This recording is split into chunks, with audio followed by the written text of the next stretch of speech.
Mga pangarap na di natapos, walang diploma sa kamay, ngunit may mga pangarap na gustong maabot sa buhay. Ngunit ang maliit na sweldo di kayang makasabay sa tumataas na gastusin at sa walang humpay na buhay. Kaya sa ibang bansa hahanapin ang kinabukasan na maganda.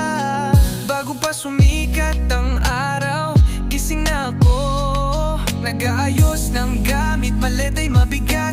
Nanay at tatay, yakap ang huling alaala, at mga anak na maliit pa.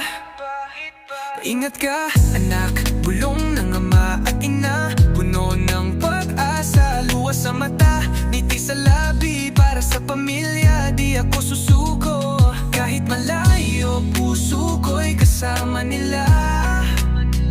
Sa bawat dasal di ako mag-iisa.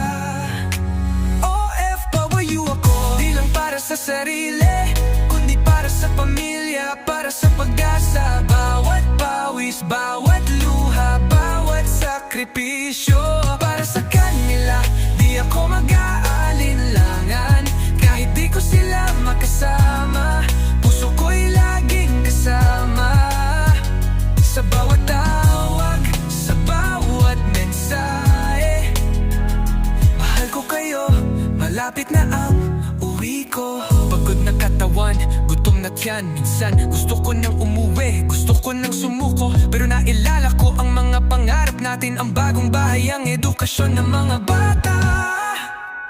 OFW ako, di lang para sa sarili, kundi para sa pamilya, para sa pag-asa. Bawat pawis, bawat luha, bawat sakripisyo, para sa kanila di ako mag-aalinlangan.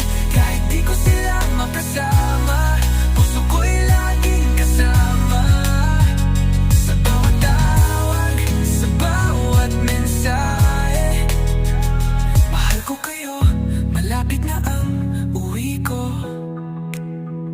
Sa bawat bituin sa langit, isang panalangin, para sa kaligtasan ko, para sa ating pamilya. Sana'y gabayan tayo ng Diyos. Sa bawat pagsubok, di tayo susuko. OFW ako, di lang para sa sarili, kundi para sa pamilya, para sa pag-asa. Bawat pawis, bawat luha, bawat sakripisyo, para sa kanila di ako mag-aalinlangan. Kahit di ko sila makasama, puso ko'y laging kasama. Sa bawat tawag, sa bawat mensahe, mahal ko kayo, malapit na ang uwi ko.